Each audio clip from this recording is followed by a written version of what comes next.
Les internautes, bonsoir, rebonsoir. Bonsoir. Je crois qu'on n'a pas fini aujourd'hui parce que l'actualité marseillaise est chargée. Ouais. Alors, 3 vidéos d'une journée, c'est pas toujours le cas chez nous, hein, c'est très rare. Donc, très rare. Ouais. On a plus l'habitude d'intervenir pour les matchs, juste pour faire des analyses. Comme il n'y a pas de match aujourd'hui, on va faire autre chose, c'est tout, il n'y a pas de match. Donc là, ce qu'on a pensé, c'est écouter ensemble l'interview de Jacques-Henri Hérault sur Canal+, Canal Football Club, parce qu'il y a plein de choses à relever. Donc, avant tout, on se calme, on apaise les esprits. J'ai lu quelques commentaires, il va falloir qu'on revienne là-dessus plus tard, mais personne n'est pour la violence. Je veux dire, c'est une banalité que de le dire. Aucun, ni moi, ni Christophe, ni les gens qu'on connaît en général, sont pour des comportements violents. Alors, il y a bien une chose qu'il faut comprendre, c'est qu'expliquer les choses ne veut pas dire les excuser. Mais on ne peut pas non plus passer outre certains événements qui ont conduit à ça. Voilà, c'est ça qu'on veut dire. Ouais, en effet, on est contre la violence, mais l'explication est nécessaire si on veut avancer. En revanche, l'excuser, c'est autre chose. Ce n'est pas notre propos. Par contre, ce qu'on a dit…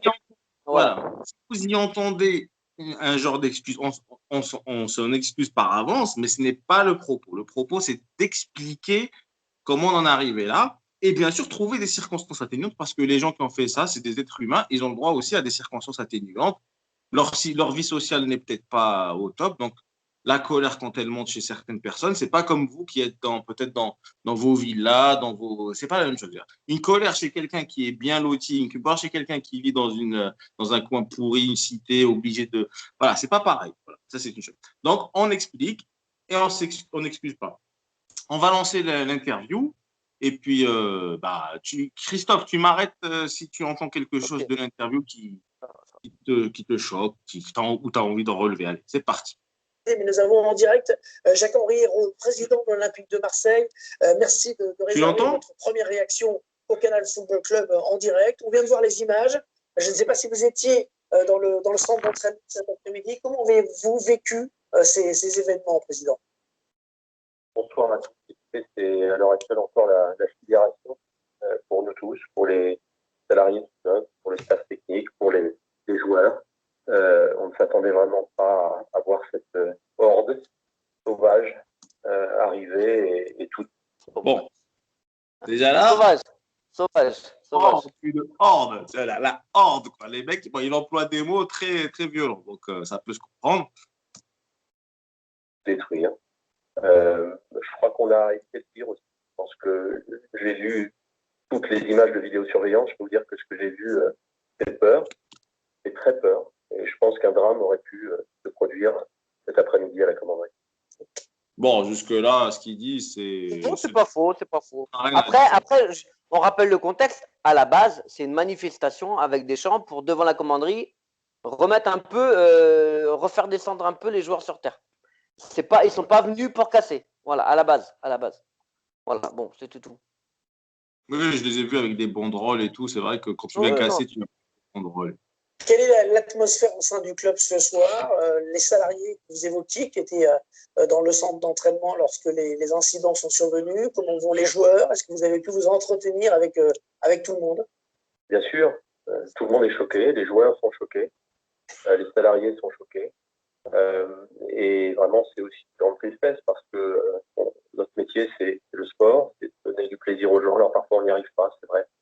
Mais il y a encore un mois et demi, l'OM jouait les premières places. Et bien sûr qu'ils sont déçus, certains d'entre eux en tout cas. Ouais, bon, parfois on n'y arrive pas. Donc c'est un genre, oui, c'est le sport, faut nous comprendre. Des fois ça marche, des fois ça marche pas. C'est pas une science exacte. Voilà. Il dit qu'il s'y attendait pas. Et dans le même début d'interview, il dit il y a un mois et demi, on jouait les premiers rôles. Là, on est 7e, à 13 points du 3e. Si tu réfléchis, oui, tu t'y attends. Non, mais dire qu'il y a un mois et demi, on jouait les premiers rôles, oui, aussi, je peux lui dire, en 93, on jouait la finale de Ligue des Champions. Il y a un moment donné, tu peux toujours aller dans le passé. C'est pas ce qui compte. C'est qu'il y a un mois et demi, effectivement, les supporters n'auraient pas fait ça parce que une défaite il y a 1 mois et demi, on s'est rattrapé sur le match suivant et tout. Là, c'est un enchaînement. Peut-être que le fait qu'il soit un petit peu en retrait du sportif, lui, il prend ça pour lui, bon, parce qu'il y a les banderoles, mais ça fait. C'est vrai que Jacques-Henri Hérault est très contesté depuis au moins 2 ans. Mais là où, effectivement, les supporters, ils en veulent là plus aux joueurs, c'est pour ça qu'ils voulaient voir les joueurs, parce que justement, il y a 1 mois et demi, on jouait les premiers rôles, on aurait pu être champion à la fin de l'année, et on se retrouve à même pas se qualifier pour la Ligue Europa. Donc, c'est normal que cette colère soit dirigée vraiment vers les joueurs. Bon, Jacques-Henri Hérault, la colère est toujours sur lui, ça reste, c'est une constante. Mais vraiment, ce qui a fait exploser, c'est les résultats sportifs, vraiment sportifs. Sachant que la coutume dans le football, c'est de faire une restructuration quand il y a ce genre de résultats, d'envoyer chier l'entraîneur et de ramener à nouveau. Nous, on n'a pas droit à ça pour des raisons évidemment financières. Donc, du coup, cette petite. Oui, c'est ça aussi qui joue. Il y a ceci. Voilà, avant, on pouvait se dire, bon, on peut repartir à 0. Donc, les gens, ils avaient. Là, tu as rien donné à tes supporters. Donc, du coup, compliqué. On continue. En tout cas, ceux qui se sont manifestés aujourd'hui aux portes de la commanderie, pour moi, ne sont pas des vrais supporters. Ce sont des casseurs, ce sont des délinquants, ce sont des gens qui ne respectent rien. Et c'est peut-être un grand problème au-delà de l'Olympique de Marseille que rencontre le football français aujourd'hui et sur lequel il va bien falloir se pencher très sérieusement. Jacques-Henri Hérault, est-ce que vous vous êtes entretenu avec Frank McCourt, l'actionnaire américain de l'OM, depuis ces incidents? Je parle avec Franck tous les jours et il ne comprend pas, il ne voit pas comment on peut en arriver là. Et donc il est évidemment très déçu et c'est l'incompréhension qui règne. On a vu que vous étiez particulièrement ciblé avec ces banderoles dans la ville et vous êtes ciblé par un certain nombre de supporters depuis maintenant pas mal de temps. Ça fait 4 ans et demi que vous êtes au club. Est-ce que franchement, vous n'en avez pas assez? Est-ce que vous n'avez pas été tenté de jeter l'éponge à un moment donné, et plus particulièrement ce soir peut-être? Non, pas du tout. Vous savez, moi j'ai été combattant dans ma vie sportive d'abord, dans ma vie professionnelle aussi. Et effectivement, Hervé, on a 2 choix ce soir. Soit baisser les bras, soit celui de dire bon bah c'est comme ça. Le foot est à l'image de la société, il y a de la violence dans la société. Bah, ouais, nous, footeux, nous, dirigeants de club, on ne peut pas faire grand-chose face à ça. Soit on ne l'accepte pas. On ne l'accepte pas et on décide de partir au combat. Alors on va partir au combat et on va essayer de trouver des solutions par le droit d'abord. Bon, déjà là, bon, ça, il est en train de faire l'apologie de sa personne, déjà. Le mec, c'est un mec génial. Il n'a rien compris pourquoi les gens manifestaient aujourd'hui. Il ne sait pas maintenant qu'il fallait se battre sur le plan juridique. Il fallait se battre sur le terrain il y a 2-3 matchs déjà. Bon. Il fallait se battre, il fallait aussi faire les bons recrutements à un certain moment. Là, en fait, c'est bien de se faire son auto-plébiscite ou sa publicité, quoi. Mais à un moment donné, oui, je suis un combattant. Moi, tu as l'impression qu'il a fait le Vietnam ou je ne sais pas ce qu'il a fait, ce type-là. Alors, s'il a vraiment des valeurs de combattant, qu'il les retransmette aux joueurs. Ah, ça aussi, ouais, c'est à lui de faire ça aussi. Mais en même temps, je ne sais pas. Il y a des trucs de base qu'il n'a pas. Voilà, il s'auto-plébiscite. Il aime beaucoup se jeter des fleurs, j'ai l'impression. Mais aussi des solutions autres que celles par les voies de droit qui sont proposées. Parce que... Donc là, il va mettre en branle les avocats, j'imagine. Bah, forcément, oui, le droit. Oui, voilà, ça c'est normal, il n'y a pas de souci. Il faut toujours avoir du dialogue, il faut toujours essayer de comprendre. Avoir du dialogue, mon Dieu. C'est le mec qui sait le moins communiquer avec ses supporters au monde. Il dit il faut avoir du dialogue.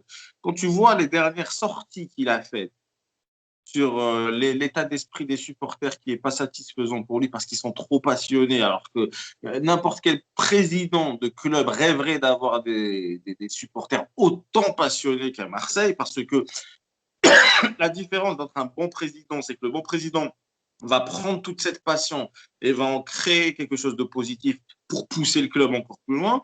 Et quand on est un mauvais président, cette passion, elle te pèse, elle devient plus un handicap pour toi parce que tu ne sais pas canaliser cette énergie vers un projet constructif. Au contraire, ça devient une pression. Donc là, à mon avis, pour moi, c'est juste qu'il vient de révéler que c'est juste un président beauf, un président qui n'est pas terrible. Tu auras d'autres présidents qui, eux, pour eux, au contraire, plus les supporters sont chauds, mieux ça vaut pour eux et ils vont utiliser cette énergie pour construire le club. Pour moi, c'est que ça.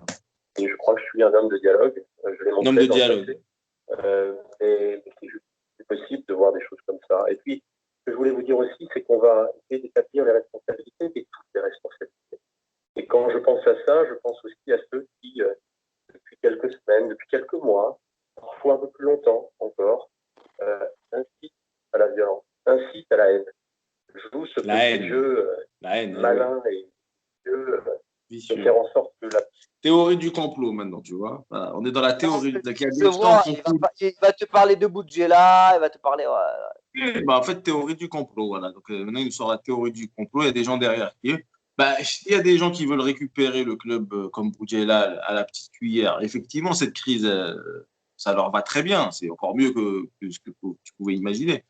Mais de là à dire que c'est les gens qui incitent, moi je ne crois même pas que ces supporters qui sont venus là, ils ont été mandatés par quelqu'un pour faire ça. Quoi. Non, je pense qu'ils sont venus pour manifester avec parce qu'ils étaient presque 500 aujourd'hui, hein, entre 4 et 500 supporters à venir chanter, tout ça. Je précise, chanter, mettre des banderoles. Voilà, après il y a eu les fumis, après il y a eu projectile de fumée d'une dizaine de personnes. Et il y a une vingtaine de personnes qui a pénétré, donc qui a cassé les grilles, qui a pénétré dans la. Une vingtaine de personnes sur 400-500, c'est pas la totalité des supporters qui sont venus. Mais comme tu l'as dit tout à l'heure, dans une manifestation, il y aura toujours la minorité qui va s'engrainer, tu connais pas le contexte exact des gens, donc bon, bref. D'une, c'était prévisible. Bon, peut-être pas à cette hauteur-là, mais c'était prévisible que ça allait partir en cacahuète. En plus, le stade étant fermé, tu peux pas avoir cet exutoire du stade. Et les premiers fautifs, ce sont les joueurs. Il faut peut-être remettre les choses dans leur place. C'est les joueurs qui ont créé cette truc. Ils se battent pas sur le terrain. Il y a une frustration et en plus, ils rajoutent de l'huile sur le feu en parlant il faut plus de papa, il y a trop de Marseille dans le club, machin, bref. Oui, ça. Tout est mal par la base. Ça ne deviendra jamais à l'idée de dire que voilà, au Bayern, ils vont dire oui, il y a trop de Munichois dans le club. Je sais pas, enfin, c'est un truc. Il n'y a qu'à Marseille où tu peux entendre pareil. Lui qui veut gérer comme une entreprise, avoir une entreprise avec du personnel autant corporate, c'est idéal. Bon, bref, voilà. Dans une époque où les dirigeants font ça, Macron critique son peuple, lui critique ses supporters. Dès que tu as un petit pouvoir, tu peux te permettre de croire que ceux qui te font vivre, c'est de la merde, en fait. C'est une mentalité qu'ils ont cultivée dans leurs grandes écoles, là, Sciences Po ou Alena, ou je sais pas. Et ben voilà, et maintenant, du coup, on est de la merde pour eux. Continuons sur l'interview. On en arrive là. Je crois qu'il y a des responsabilités qui vont au-delà de ceux qui étaient à la commanderie cet après-midi, et ceux-là vont devoir aussi en répondre et rendre des comptes. Est-ce que vous nous confirmez qu'un joueur, Alvaro, puisque c'est le nom qui a circulé, a été touché par un projectile, aurait été blessé, président Hérault? Je ne vais pas rentrer dans ce détail. Il y a des plaintes qui seront déposées en nombre demain. On a une équipe de sécurité formidable, à qui je veux rendre hommage d'ailleurs. Il y a beaucoup d'éléments, beaucoup de preuves. On est en train d'identifier un certain nombre de meneurs. On va collaborer pleinement avec la préfète, avec le préfet de région qui sont appelés.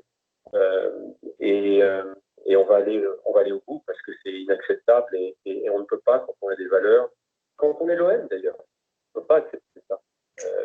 Et donc, voilà, je ne vais pas rentrer dans les détails, mais on a d'ores et déjà recueilli beaucoup d'éléments qui nous serviront dans les dossiers judiciaires qui seront ouverts dans les heures qui viennent. Et puis, je voudrais aussi vous dire à quel point je suis touché par tous les messages que j'ai reçus absolument innombrables de Marseillais, de gens que je côtoie, David, et je pense que l'image du club aujourd'hui a été entachée par des comportements inqualifiables. Ceux-là sont les vrais supporters de Marseille. Moi, je veux bien qu'il y ait des gens qui pensent que le club a été entaché par ça, mais que lui reçoive énormément de messages venus d'ailleurs, c'est pas un peu inventé ça. énormément de messages positifs venus, je ne sais pas de qui, bon, par des gens que nous, on ne connaît pas. Hein, bon, ouais. À mon avis, il est encore en train de se jeter des fleurs, là, tu sais, c'est dans ce cadre-là. Ceux-là, ils sont très nombreux. Ils sont une majorité silencieuse, mais ils sont très nombreux. Et que là, je veux avoir ma première intervention pour les remercier de tout leur don chaleureux et de tout leur soutien, non pas pour moi, mais les moments qu'on vit aujourd'hui.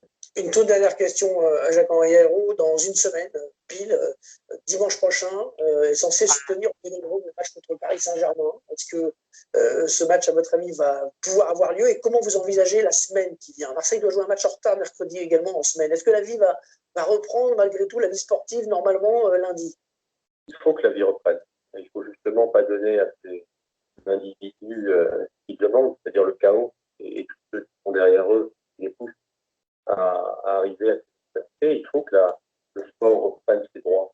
Parce que ce qu'on a vu aujourd'hui, ça n'est pas du sport. Donc j'espère bien que ces matchs auront lieu, que les joueurs reprendront leurs esprits, on sera là pour eux, on les accompagnera, on les entourera, on sera avec eux. J'espère que sur le terrain, le temps du football, le temps du sport reviendra et qu'on gagnera à nouveau. On en a besoin. Voilà, je sens gros comme une maison la défaite face au PSG. Et puis, l'excuse qui sera sortie, c'est oui, les joueurs étaient encore choqués de ce qui s'est passé la semaine dernière. Ils ne pouvaient pas jouer leur football, exactement. Non, mais il te dit, il faut que la vie reprenne. Mais il fallait faire jouer le match ce soir pour montrer qu'ils avaient des couilles. Mais de toute façon, ils n'ont pas de trip, ils n'ont rien. Sinon, on n'aurait pas perdu 5 matchs d'affilée. Donc voilà, ces joueurs, ils n'ont pas de trip. Vivement que la saison se termine, qu'on fasse le ménage, qu'on dégage tout le monde, qu'on change. Alors, moi, Jacques-Henri Ayrault, je n'avais jamais rien contre lui. J'ai dit qu'il faisait du bon boulot au niveau business, mais que niveau football, il ne connaissait rien. Je pense que la limite a été franchie. Il y a une frontière qui a été dépassée là. Et je pense que voilà, il a fait son temps, il a fait ce qu'il avait à faire de bien et il a fait des choses moins bien. Et voilà, il faut changer de président. Si on n'est pas racheté, il faut changer de président, c'est sûr. Et il faut changer une bonne partie de l'équipe. Tous ceux qui n'ont rien montré en mentalité, il faut les faire partir. Ouais, clairement. Voilà, j'espère vraiment qu'on donnera une autre image de notre sport parce qu'il en a besoin. Merci beaucoup, Jacques-Henri Ayrault, d'avoir accepté de réagir en direct. Quel dommage de ne pas entendre les joueurs. Oui, quel dommage. Mais surtout dire... Parce que c'est facile. Ils réagissent vite sur Twitter, sur machin. Quel dommage de ne pas avoir entendu les joueurs.